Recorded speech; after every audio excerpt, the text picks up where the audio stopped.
વિસાવદર ચૂંટણીમાં જ્યારે કિરીટ પટેલ ફોર્મ ભરતા હોય, મુખ્યમંત્રી ખુદ ત્યાં હાજર હોય, દિગ્ગજ ચહેરાઓ દેખાતા હોય, ત્યાં જ ખબર પડે કે આ ચૂંટણીનું મહત્વ કેટલું છે. કૃષ્ણા મારી સાથે છે. કૃષ્ણા, વિસાવદરની ચૂંટણી એક લાંબી ન્યાયિક પ્રક્રિયા પણ થઈ અને એની સાથે સાથે પક્ષ પલટા પણ આપણે ઘણા બધા જોયા. એવું કંઈ જ નથી જે આમાં નથી જોવા મળ્યું. એક વસ્તુ રસપ્રદ, અને એમાં કોને ટિકિટ અપાશે એ સમીકરણ અને એના સસ્પેન્સ અને એ બધા વચ્ચે એક મોટી સરપ્રાઇઝ. શું દાવ ખેલ્યો છે આમાં ભાજપે? બિલકુલ નુપુર, આ ચૂંટણી તમે જોયું કે મુખ્યમંત્રી પોતે ત્યાં પહોંચ્યા હતા. નામાંકન ફોર્મ જ્યારે ભરવામાં આવ્યું એ જ બતાવે છે કે આ ચૂંટણી કેટલી મહત્વની છે.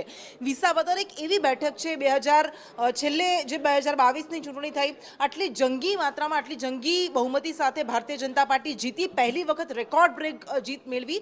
પરંતુ તેમ છતાં જૂનાગઢની આ વિસાવદર બેઠક જીતવામાં એ સફળ નહોતી રહી. આમ આદમી પાર્ટીના નેતા ભૂપત ભાયાણીએ બેઠક જીત્યા હતા. જો કે અત્યારે આ પેટા ચૂંટણી આવી છે, એની પાછળનું જ કારણ છે કે છેલ્લા કેટલાક સમયથી વિસાવદરમાં જે ભાંગતોડની રાજનીતિ થઈ, જે તોડજોડની રાજનીતિ થઈ, સૌથી પહેલાં હર્ષદ રીબડિયા કે જેઓ કોંગ્રેસમાંથી જીત્યા હતા, તેઓ ભારતીય જનતા પાર્ટીમાં ગયા અને ફરી પાછા પેટા ચૂંટણી લડ્યા, તેમાં તેઓ હારી ગયા અને ભૂપત ભાયાણી જીત્યા. પાછા તેઓ પણ ભારતીય જનતા પાર્ટીમાં આવી ગયા. જો કે આ વખતે તેમને પણ ટિકિટ આપવામાં નથી આવી, એટલે એવું લાગતું હતું કે નારાજગી દેખાશે, પણ તેમણે પોતે કહી દીધું કે આપણે બધા સાથે મળીને લડીશું. જો કે 2007માં છેલ્લે 17 વર્ષથી ભારતીય જનતા પાર્ટી આ બેઠક પર વનવાસ ભોગવી રહી છે. એ નથી જીતી શકી. 2007માં છેલ્લે કનુ ભાલાળા બેઠક પરથી જીત્યા હતા અને ત્યારથી કોંગ્રેસ આ બેઠક પરથી જીતી, આમ આદમી પાર્ટી જીતી, કેશુ બાપા પોતે જીપીપી સ્થાપીને આ બેઠક પરથી જીત્યા હતા. અને 2012નો એ સમય છે જ્યારે કોંગ્રેસનું મેન્ડેટ ઝૂંટવાઈ ગયું હતું અને એ સમયે લડાઈ માત્ર ભાજપ અને જીપીપી વચ્ચે જ થઈ હતી અને કેશુ બાપાએ બેઠક પરથી જીત્યા હતા. જો કે એ વાત અલગ છે કે બાદમાં તેમણે પોતાના પક્ષને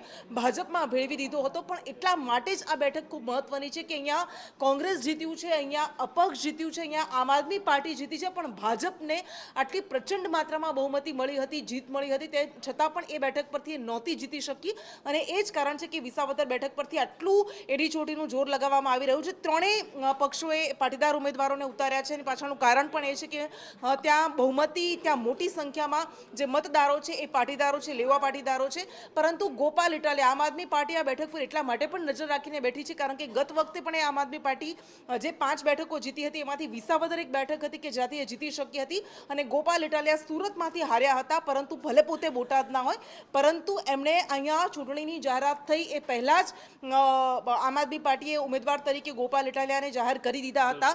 અને એટલા માટે નીતિન રાણપડિયા કે જે કોંગ્રેસના ઉમેદવાર છે, પહેલી વખત એ ચૂંટણી લડી રહ્યા છે, પરંતુ સામે પક્ષે કિરીટ પટેલ અને ગોપાલ ઇટાલિયા બંને મજબૂત ઉમેદવાર છે અને કોંગ્રેસ પોતાનું પક્ષ અને સંગઠન અહીંયા મજબૂત છે. એટલા માટે આ ત્રિપાંખીયો જંગ, ચોથો પણ જંગ છે. આ વખતે શંકરસિંહ વાઘેલાની પાર્ટીએ પણ આમાં ઝંપલાવ્યું છે અને કિશોર કાનપરિયાને મેદાને ઉતાર્યા છે.